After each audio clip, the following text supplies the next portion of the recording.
Bonjour à tous. Aujourd'hui, nous sommes le samedi 1er août 2026 et notre cher ami, le professeur Steve Hank, est avec nous. Bon retour parmi nous, Steve. Oui, ravi d'être avec vous, Nima. Nous sommes de retour. Nous revenons sur le... Il semble que les États-Unis se préparent, avec Israël, à attaquer des raffineries iraniennes et des centrales électriques, comme l'a rapporté CBS News.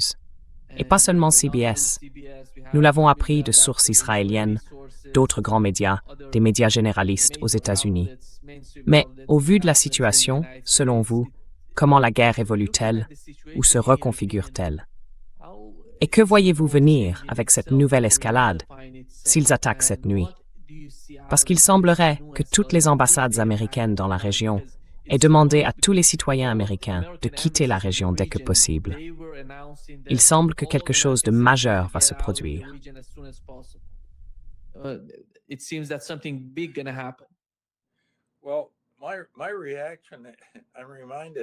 Eh bien, ma réaction, c'est que ça me rappelle cette célèbre phrase attribuée à Albert Einstein. Il aurait dit « La folie, c'est de faire toujours la même chose et de s'attendre à ce que ça marche.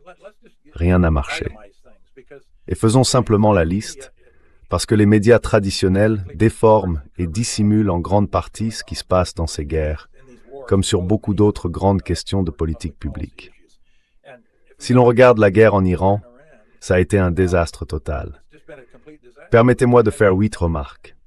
Il n'y a pas eu de changement de régime. Il n'y a eu aucun progrès sur l'enrichissement nucléaire. Il n'y a eu aucune avancée dans la réduction des missiles balistiques iraniens à longue portée.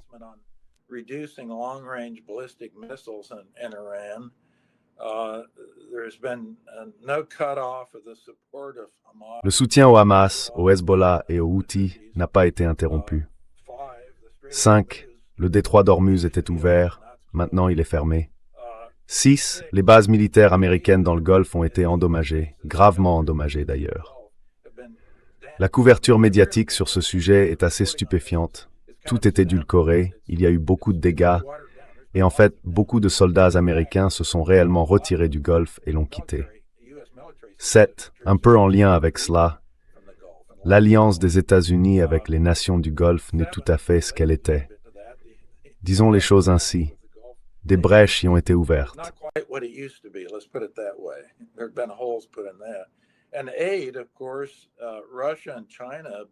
Et oui, bien sûr, la Russie et la Chine ont été les grandes gagnantes dans cette affaire. Donc ces vagues d'agression n'ont rien créé. Cela nous ramène à la formule d'Albert Einstein. La folie, c'est de faire la même chose encore et encore en espérant que ça marche. Donc j'ai pas grand-chose d'autre à dire. Je veux dire, rien n'a marché, et il continue à le faire encore et encore, en montant encore d'un cran. Et je pense qu'à chaque escalade, la position américano-israélienne est probablement de plus en plus mise à mal. Parce que, rappelez-vous, il y a l'enjeu de réputation dont nous n'avons même pas parlé.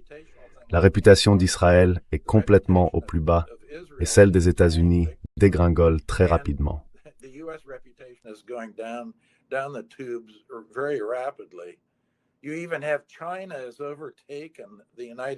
La Chine a même dépassé les États-Unis sur la scène internationale, en étant perçue comme un pays bien plus attractif et accueillant que les États-Unis.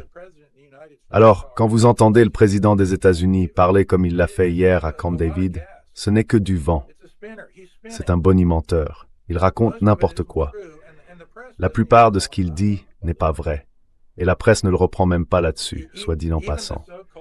Même ce qu'on appelle, c'est très intéressant. La presse et les médias aux États-Unis sont censés avoir un biais plutôt à gauche, ce qui est probablement vrai. Enfin, je l'admets sans avoir examiné en détail toutes les analyses et tout le reste. Mais est-ce qu'ils mettent Trump face à ces affirmations? Pas tant que ça. Et la raison, c'est qu'ils ont peur de lui.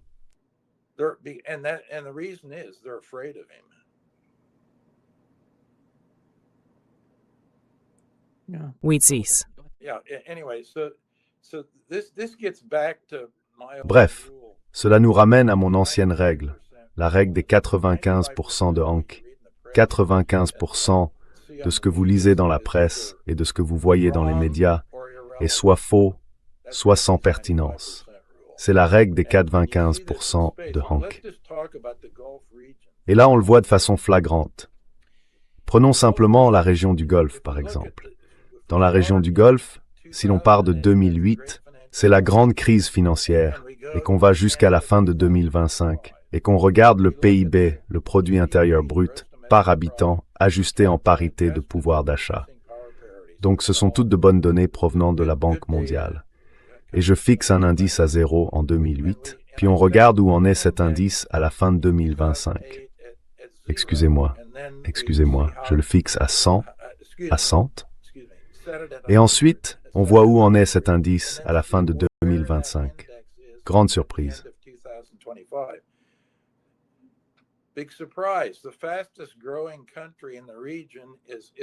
Quel est le pays qui connaît la croissance la plus rapide dans la région? L'Iran. Son chiffre à la fin de 2025 était de 115,7. Le seul autre pays, il n'est pas dans le Golfe, mais il en est proche, c'est l'Irak, qui était lui aussi à 115,7. Ensuite, on descend à l'Arabie Saoudite avec 113,5. Bahreïn est presque au même niveau que l'Arabie Saoudite à 113,2. Puis viennent le Qatar à 99,9, les Émirats arabes unis à 97,1, Oman à 85,2 et le Koweït vraiment au plus bas à 62,9. Donc ils ont beaucoup reculé. Est-ce que c'est cette image-là que vous donnent les médias? Non. L'image, c'était que l'Iran s'effondrait. En réalité, l'Iran est le pays qui connaît la croissance la plus rapide de la région depuis la grande crise financière, si on le mesure en PIB par habitant ajusté en parité de pouvoir d'achat.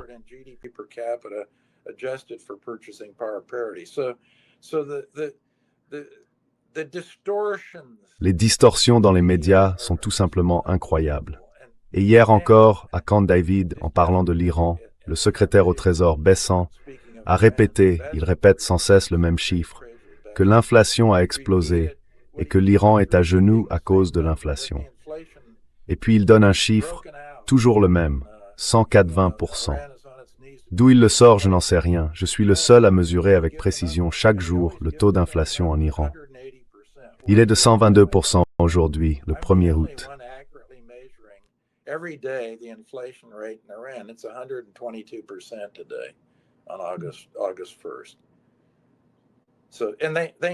Et ils le savent, mais ils disent simplement tout ce que... Voilà où on en est.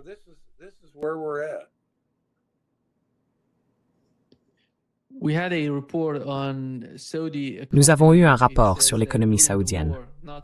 Il dit que pendant la guerre, pas maintenant, pendant la guerre, les 40 jours de guerre et les répercussions qui ont suivi, le cessez-le-feu et le protocole d'accord, avant les attaques, les récentes attaques contre les installations pétrolières, les raffineries et les sites de stockage de pétrole qui ont été attaqués récemment, avant que cela ne se produise, ils indiquaient que leur économie, leur PIB, s'était contracté de 4,8%.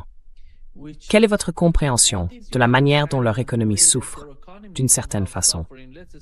Supposons que ce soit 4,5%, vous savez que la contraction ait été de 5%.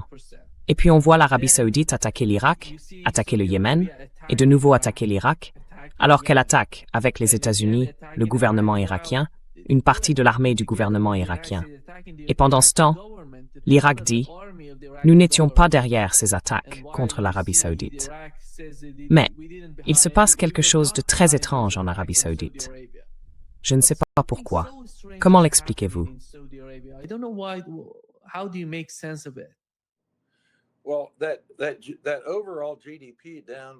Eh bien, le PIB global a baissé de, disons, plus ou moins 5%.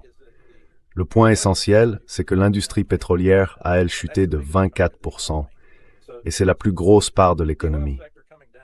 Donc le recul du secteur pétrolier a vraiment tout bloqué. Ils exportent, ils ont exporté une certaine quantité de pétrole par l'oléoduc qui débouche sur la mer Rouge, mais ce n'est, vous savez, qu'une goutte d'eau. Ce n'est pas comparable aux exportations qu'ils faisaient avant la guerre, via le Golfe. De mémoire, je n'ai pas le pourcentage exact, mais c'est nettement moins.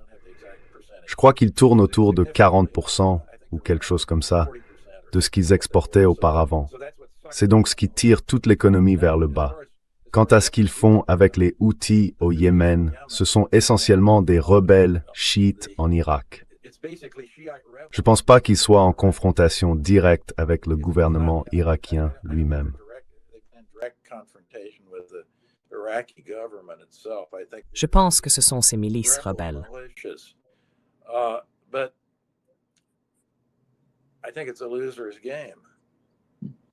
Je pense que c'est un jeu de perdants, c'est mon analyse. Pourquoi vouloir s'en mêler? D'abord, pourquoi vouloir être impliqué dans une guerre avec qui que ce soit?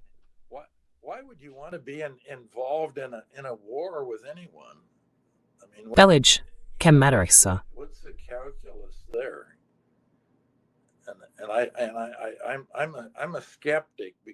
Et je suis sceptique parce que la plupart de ces rencontres, si on les regarde après coup, Nima, sont des échecs. D'abord, elles coûtent très cher.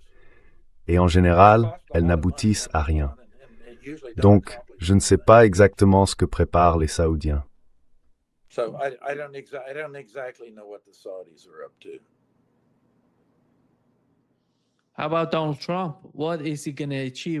Et Donald Trump, qu'est-ce qu'il va obtenir avec ces nouvelles attaques? En quoi cela va-t-il l'aider concernant les réserves de pétrole face aux difficultés dans le détroit d'Ormuz? Aujourd'hui, les Iraniens ont annoncé que le détroit était totalement fermé. Plus rien ne se passe.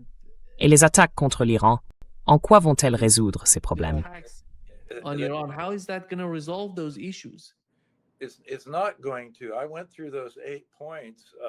Ça n'arrivera pas. J'ai passé en revue ces 8 points.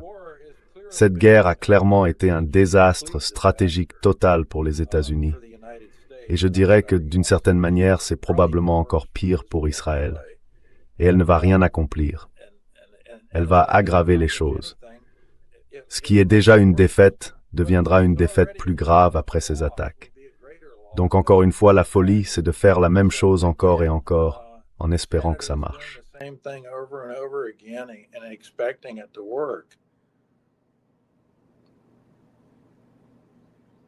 Le problème, c'est que la seule manière dont il pourrait parvenir à forcer Donald Trump à arrêter ses attaques, ce serait par l'économie, par une pression économique sur Donald Trump. Est-ce que cette pression va venir?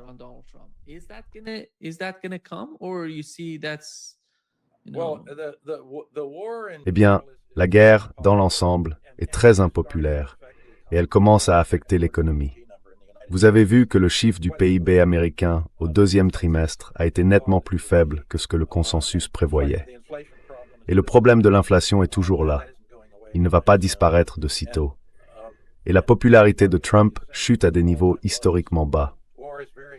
La guerre est très impopulaire et maintenant, tout va dans la mauvaise direction. Ce que Trump espère, je pense, c'est que d'une manière ou d'une autre, ces vagues d'agression finiront par forcer les Iraniens à venir à la table des négociations. Et Trump dira alors, « J'ai gagné ». Peu importe ce qu'ils négocieront, un autre protocole d'accord ou quoi que ce soit d'autre, Trump prétendra qu'il a gagné. Il essaie donc de manœuvrer, d'obtenir un certain mouvement qui lui permette de revendiquer une victoire. C'est ce qui se passe réellement.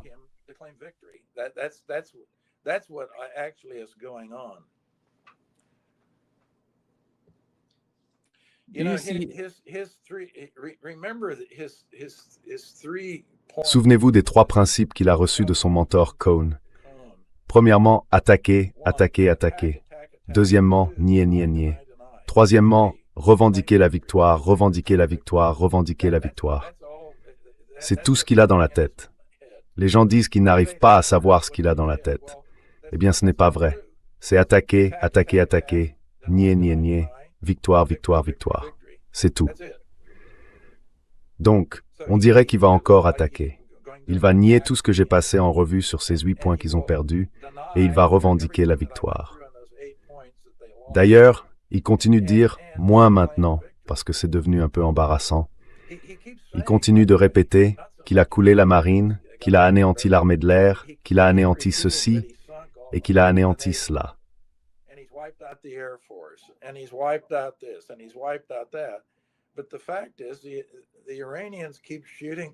Mais le fait est que les Iraniens continuent de tirer des missiles balistiques et des drones un peu partout, donc il a un peu modéré ça. Mais le postulat ici, son postulat, c'est qu'il a ces 3 points. Mais au fond, le postulat reste toujours le même que celui des gouvernements. Le public est stupide et on peut lui vendre tout ça. Et la presse suit un peu le mouvement, surtout avec Trump. Je veux dire, toutes les erreurs de Trump, les fausses déclarations, et ainsi de suite, la presse devrait se jeter sur tout ça. Regardez simplement le Covid d'ailleurs.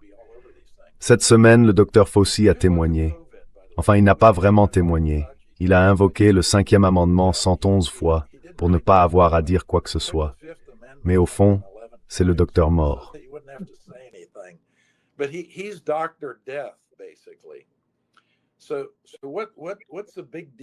Alors, pourquoi en faire tout un plat? C'est un sujet que je connais un peu parce qu'avec Jonas Herby et Lars Jonung, j'ai réalisé la plus grande méta-analyse existante sur les confinements liés au Covid. Nous avons écrit un livre sur le sujet, évalué par les pairs, intitulé « Les confinements ont-ils marché ?», publié par l'Institute of Economic Affairs à Londres. Nous avons aussi publié un important article dans la revue Public Choice, intitulé « Les confinements liés au Covid-19 en valaient-ils la peine ?» Et ce que nous avons constaté, au fait, ça a représenté un énorme travail.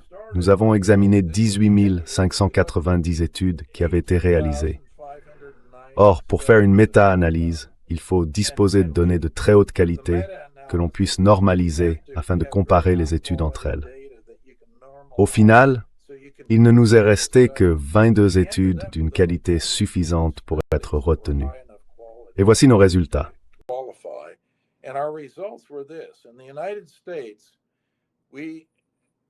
Aux États-Unis, nous avons constaté, en examinant les taux de mortalité, que les confinements avaient sauvé entre 4 000 et 16 000 vies. Pour mettre cela en perspective, la grippe tue 38 000 personnes chaque saison aux États-Unis. Et en Europe, nous avons constaté que les confinements avaient sauvé entre 6 000 et 23 000 vies, quelque chose dans cette fourchette. Mais la grippe tue 72 000 personnes chaque année. Or, ces études dans ce livre, ont été enterrées par Fauci et l'establishment de la santé publique. Elles ont littéralement été censurées. Elles n'ont jamais vraiment vu le jour. Enfin, elles sont publiées, et vous pouvez les trouver vous-même assez facilement. Elles sont toutes en ligne. Mais cela vous montre comment ce système fonctionne.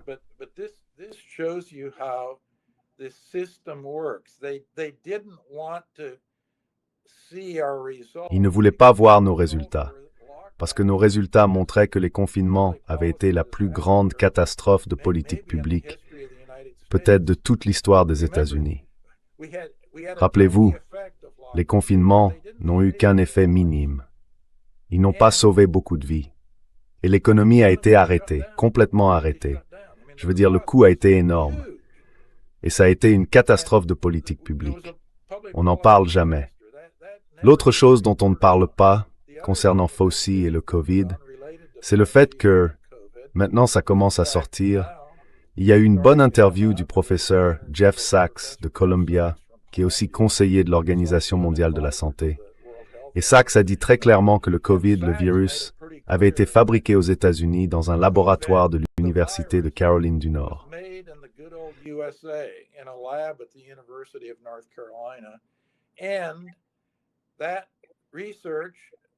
Et cette recherche, puis le virus, ont été transférés au laboratoire de Wuhan, en Chine, parce qu'ils avaient un accord de coopération.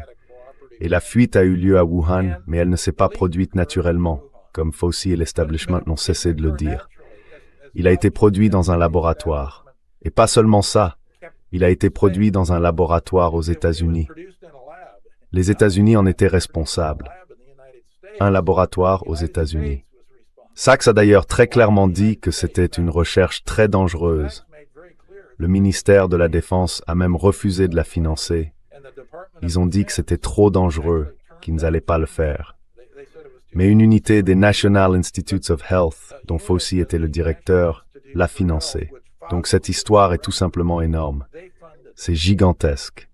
Vous en avez déjà entendu parler.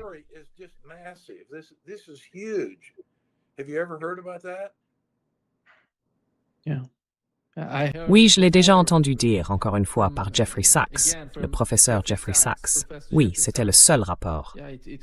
Et d'ailleurs, personne n'en parle.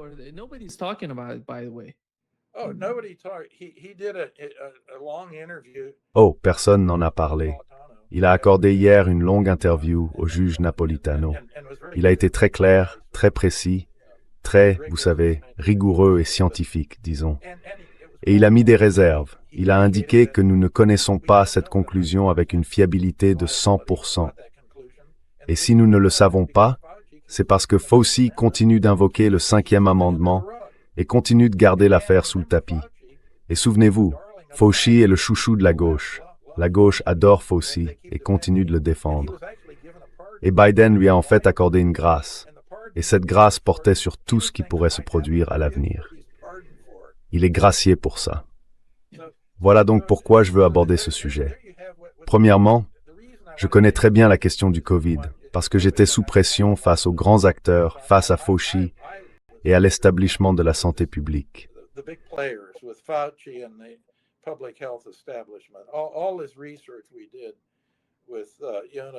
Toutes ces recherches que nous avons menées avec Jonas Herby et Lars Jonung ont été démolies autant que possible, censurées autant que possible. On a essayé de les discréditer autant que possible, alors même qu'elles avaient été publiées dans des revues à comité de lecture. Revenons à la guerre. Nous avons commencé par la guerre. Eh bien, s'ils font ça avec le Covid, qu'est-ce que vous pensez qu'ils font avec la guerre? Ils font la même chose. Regardez la couverture médiatique d'ailleurs. Chaque attaque au cours de laquelle la Russie frappe l'Ukraine, disons Kiev par exemple. Et la nuit dernière, je crois qu'il y a eu une attaque importante. Je crois que 8 personnes ont été tuées et plus de 20 blessées. C'était donc très grave. Mais c'est en tête de l'actualité. Est-ce que les morts quotidiennes à Gaza font la une? Les Israéliens tuent plus ou moins 5, 6, 7 personnes presque tous les jours. Et s'ils ne tuent pas de gens, ils détruisent des bâtiments, soit à Gaza, soit dans le sud du Liban.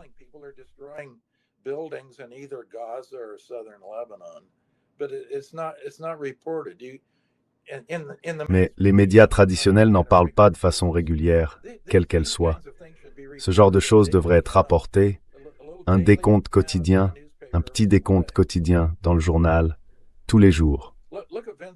Regardez le Venezuela d'ailleurs, le tremblement de terre. Le chiffre officiel, je ne l'ai pas en tête. C'est autour de 4500 dans cette fourchette. C'est un chiffre très sous-estimé.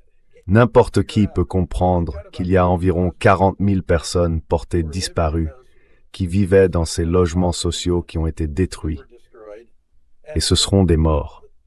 Mais pas besoin d'être un génie pour comprendre que le bilan des morts va finir par être environ 10 fois plus élevé que le chiffre officiel qui continue d'être rapporté. Le tremblement de terre a été absolument catastrophique. Je devrais dire les 2 tremblements de terre.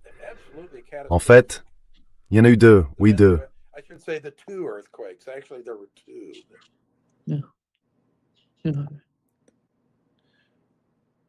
C'est ça les médias. Voilà à quoi nous avons affaire dans les médias.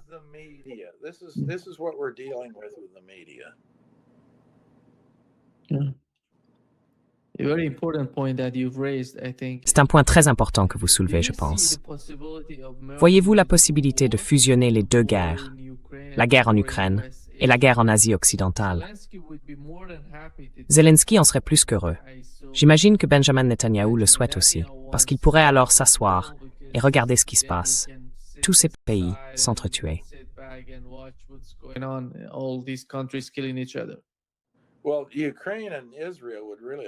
Eh bien, l'Ukraine et Israël voudraient vraiment que tout soit regroupé. Il n'y a aucun doute là-dessus. Et pourquoi? Vous vous dites, pourquoi voudraient-ils cela? Ils le voudraient pour que les États-Unis soient tellement empêtrés dans cette affaire qu'ils ne puissent jamais s'en sortir. C'est ça l'idée. Ils empêtreraient les États-Unis et les États-Unis ne pourraient vraiment jamais.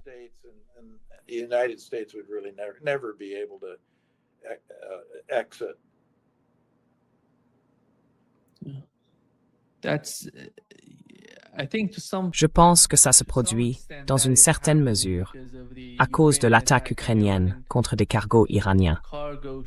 Et puis on voit la communication. Je ne sais pas. Quelle est votre compréhension des nouvelles attaques? Parce que chaque fois qu'on voit une attaque venant de l'axe de la résistance, lorsque le Yémen attaque l'Arabie saoudite, lorsque l'Irak attaque, ils l'annoncent, ils publient un communiqué, ils disent « Nous avons frappé les cibles, voilà pourquoi, et nous avons détruit les installations pétrolières. » Ils décrivent tout. Et chaque fois qu'ils sont attaqués, ils indiquent, vous savez, combien de personnes ont été martyrisées, ou combien ont été assassinées, tuées. En gros, ils publient tout.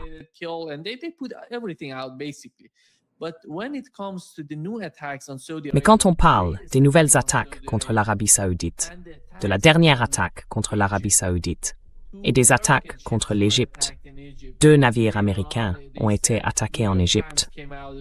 Puis plus tard, le New York Times a publié un article disant que l'Iran était peut-être derrière tout ça. Ensuite, des ministres iraniens des Affaires étrangères ont déclaré « Non, nous n'avons pas fait ça.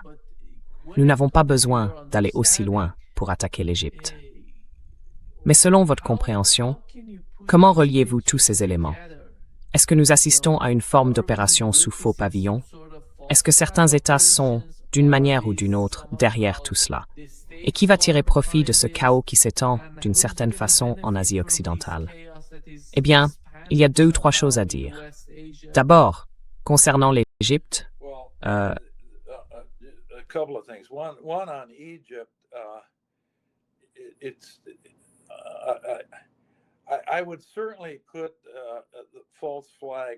Je considérerais certainement l'hypothèse d'une opération sous faux drapeau. Je ne dis pas que c'en était une, mais je dirais que cette hypothèse serait assez haut dans ma liste. Une opération sous faux drapeau.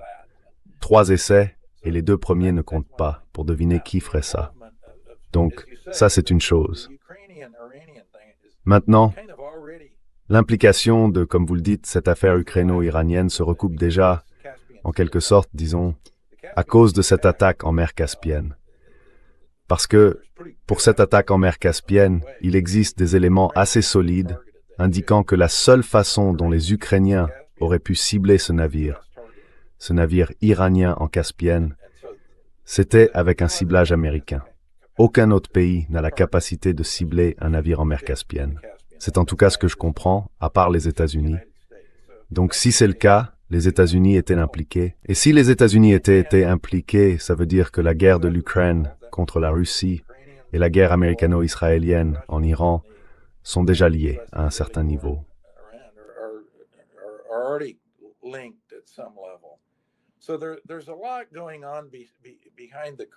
Donc il se passe beaucoup de choses en coulisses dont nous ne savons rien. L'idée que les États-Unis ne seraient pas impliqués en Ukraine, d'une manière ou d'une autre, est ridicule. Ils sont très impliqués. Et s'ils le sont autant, c'est parce que ce sont les seuls à avoir la capacité de faire beaucoup de choses. Je ne parle pas forcément de troupes au sol, ni même de munitions ou de choses comme ça, mais par exemple de cette question du ciblage dont nous venons de parler. C'est donc un monde très trouble et très sale auquel nous avons affaire. Alors si vous demandez aux gens s'ils savent vraiment ce qui se passe, c'est très difficile à dire. Au fait, concernant l'hypothèse du faux drapeau, les agences de renseignement aux États-Unis sont, vous savez, essentiellement irresponsables devant qui que ce soit.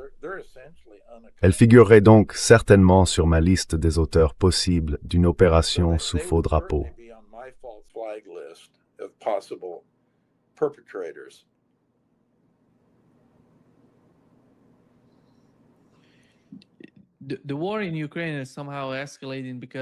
La guerre en Ukraine connaît d'une certaine manière une escalade parce que la Russie impose un nouveau blocus sur Odessa qui relie l'Ukraine à la mer Noire. Et l'autre élément, c'est la façon dont ils élargissent en quelque sorte leur cible à l'intérieur de l'Ukraine. L'une des usines de drones américaines en Ukraine a été frappée récemment. C'est pourquoi beaucoup se demanderaient quelle est l'issue pour l'Ukraine. Comment vont-ils pouvoir poursuivre cette guerre? La seule solution qui me vient à l'esprit, c'est d'en arriver à une sorte de conflit avec l'Iran, ou de réunir les deux guerres pour continuer la guerre. Parce qu'ils sont soumis à une telle pression qu'avec le temps, même les Européens ne pourront plus les aider.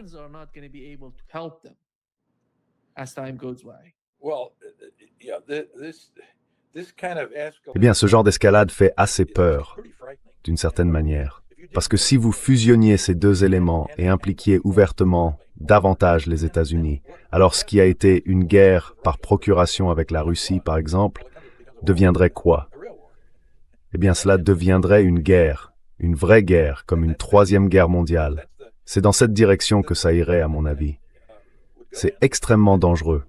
Je veux dire, je pense que ce que font les États-Unis et Israël et l'Iran lui-même est dangereux. Cela n'a encore rien accompli. Et je ne pense pas que cela accomplira quoi que ce soit. Je pense que les États-Unis et Israël ont perdu.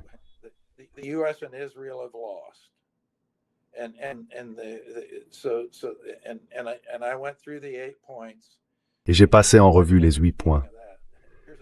Et d'ailleurs, à ce sujet, il y a autre chose. Si vous écoutez les médias, ils disent que c'est l'Iran qui a rompu le protocole d'accord. Eh bien, si vous écoutez les gens qui analysent vraiment la question et qui l'examinent en détail, comme le professeur John Mearsheimer de l'Université de Chicago, non, c'est nous qui l'avons rompu. Et d'ailleurs, il a été presque rompu dès le premier jour. Parce que l'un des points du protocole prévoyait que les Israéliens cessent de tirer sur les Libanais dans le sud du Liban et se retirent du sud du Liban. Cela ne s'est jamais arrêté.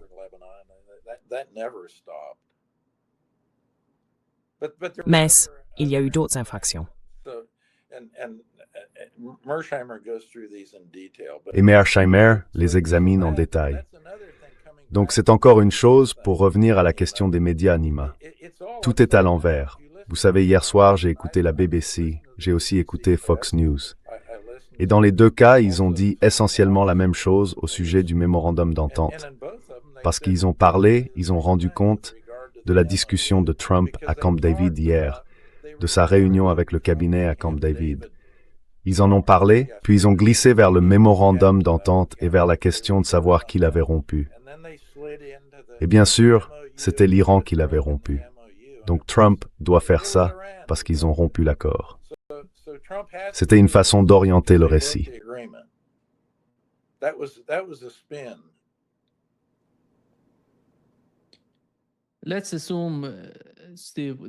Supposons, Steve, que ce soir, les États-Unis, avec Israël, attaquent des centrales électriques iraniennes, des installations pétrolières, des raffineries, et que l'Iran riposte de la même manière contre les pays du Conseil de coopération du Golfe et Israël. Quel impact cela aurait-il, à court terme, sur le marché du pétrole? Et quel impact cela aurait-il sur la capacité de ces pays à exporter du pétrole? Ou supposons que tout cela vise à rouvrir le détroit d'Ormuz. Mais avant de rouvrir le détroit d'Ormuz, il faudrait détruire toutes ces installations pétrolières dans la région. Vous savez, en quoi cela vous paraît-il logique?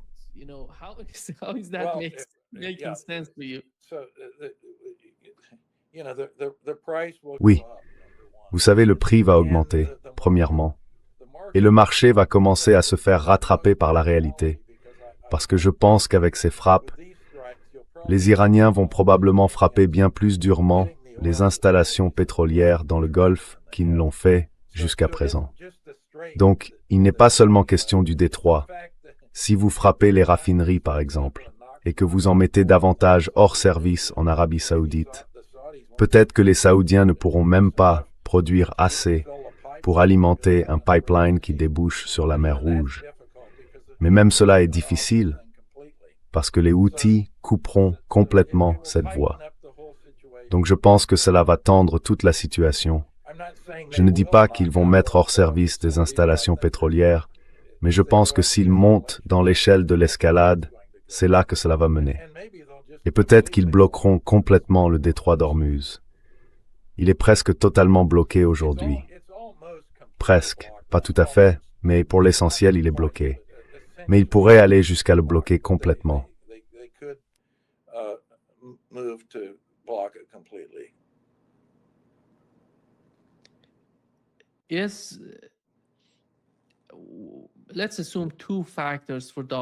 Partons de deux éléments pour Donald Trump.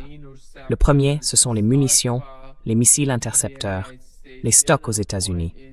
Le deuxième, c'est l'économie, la pression économique sur lui. Lequel de ces deux éléments serait le facteur principal qui le pousserait à dire « c'est terminé, je ne vais pas continuer cette guerre, ça n'a plus de sens pour moi ».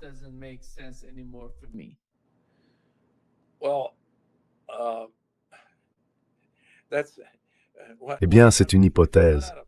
Si vous n'avez plus de munitions, vous devez vous arrêter. C'est une réalité. C'est d'une certaine façon une contrainte difficile à contourner. C'est comme se retrouver à court de stock de pétrole. Une fois qu'on arrive au fond de la cuve, c'est fini. On passe d'un déficit à une pénurie pure et simple. C'est donc un aspect qui devient une contrainte de plus en plus forte. Je ne dis pas que c'est déjà une contrainte absolument bloquante, mais c'en est davantage une. Et même les militaires ont mis en garde à ce sujet.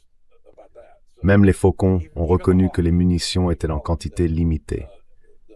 Voilà pour un côté. L'économie, elle, met un peu plus de temps à entrer en jeu.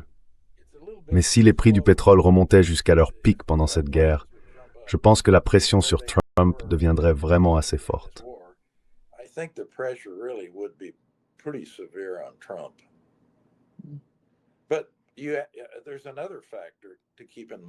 Mais il y a un autre facteur à garder à l'esprit. Ces chiffres dans les sondages sont aujourd'hui tellement bas, il est tellement impopulaire, et la guerre est tellement impopulaire, que ça ne fera peut-être pas une grande différence. Quand on est déjà au fond du trou, qu'est-ce que ça change d'y aller encore un peu plus? Et à écouter Trump, lui ne pense pas être au fond du trou. Il affirme qu'il gagne la guerre et que ces vagues d'agression finiront par amener les Iraniens à la table des négociations. Et bien sûr, si cela se produit de cette manière, il dira que c'est grâce à lui, qu'il a gagné, que le recours à la force militaire était la bonne solution, qu'il les a amenés à la table des négociations, et ainsi de suite. Oui, donc, tout est très négatif. Voilà le résumé, est-ce qu'on a dit quoi que ce soit de positif?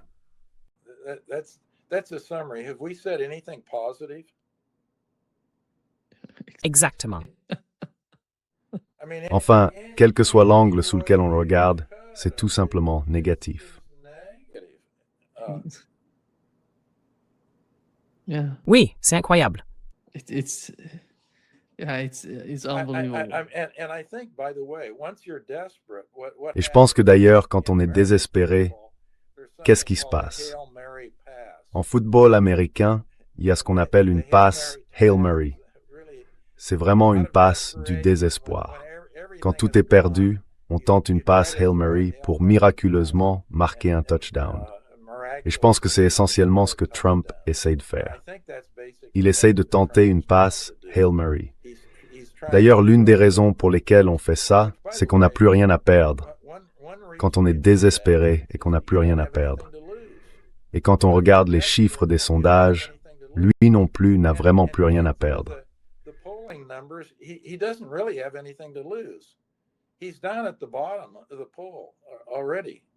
Il est déjà tout au fond du bassin. Alors, quelle différence ça fait? D'une certaine manière, il y a donc une logique dans ce qu'il fait. Il a perdu la partie, il sait qu'il a perdu la partie, il est désespéré et il va tenter un dernier coup. Il lui reste une action à jouer avant que le temps ne s'écoule dans 2 secondes et bingo, il lance une passe désespérée. La probabilité de marquer un touchdown est presque nulle, mais il la lance quand même. Pourquoi? Parce qu'il n'a plus rien à perdre. Il a déjà perdu de toute façon. Et si cette passe désespérée, même si elle est dangereuse et tout le reste, fonctionne réellement, alors il gagne.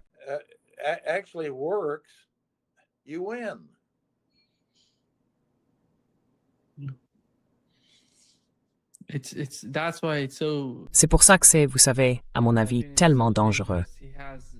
Il arrive au point où il n'a plus rien à perdre. Maintenant, il met tous les moyens en œuvre. Vous voyez?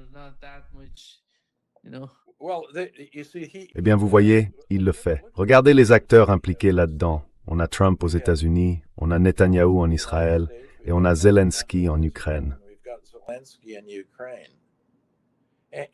Et ce sont tous désespérés, pour des raisons différentes.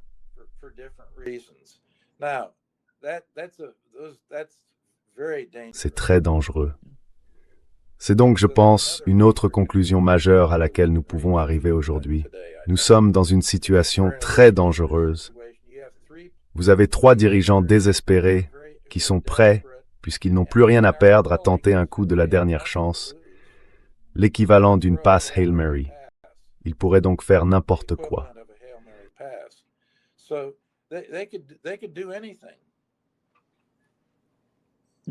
Oui, exactement. Mais c'est bien ça, le problème.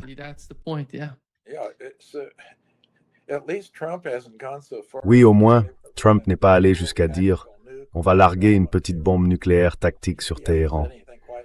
Il n'a encore rien dit de tout à fait comparable, mais peut-être qu'il le fera. Parce que cette opération qu'il va mener, en tout cas celle qui est annoncée pour ce week-end, à mon avis, elle fera encore reculer la cause américaine. Elle rendra la sortie de cette situation plus difficile, pas plus facile.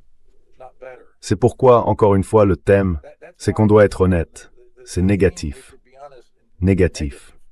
Je ne vois aucune initiative stratégique qui soit positive, qui apporte le moindre éclairage positif sur la situation. Ce qui est intéressant, c'est que vous avez parlé du marché pétrolier, et je pense que le marché pétrolier est totalement complaisant. Ce n'est pas ce que dit le marché. Le marché ne fait pas écho à ce que je dis.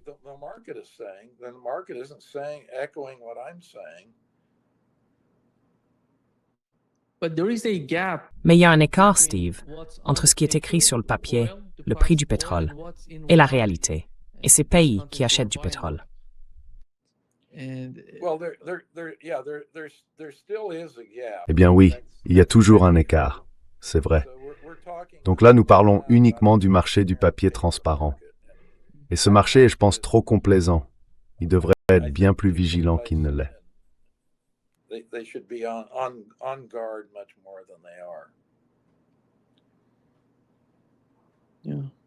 Oui, merci beaucoup, Steve, d'être avec nous aujourd'hui. C'est un grand plaisir. Oui, c'est un plaisir d'être avec vous, Nima. J'espère que vous passerez une excellente fin de week-end. Merci. Merci. C'est un grand plaisir. Je sais que les échanges que nous avons ne sont pas forcément très réjouissants, compte tenu de leur nature et des sujets dont nous parlons, mais au fond, nous essayons de comprendre ce qui se passe avec ces dirigeants. Et c'est important, à mon avis.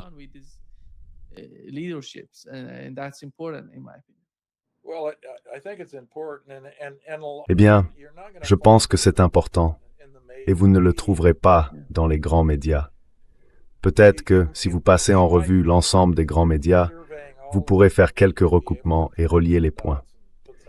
Mais cela fait maintenant 40 minutes que nous parlons. Vous posez les questions, je donne les réponses.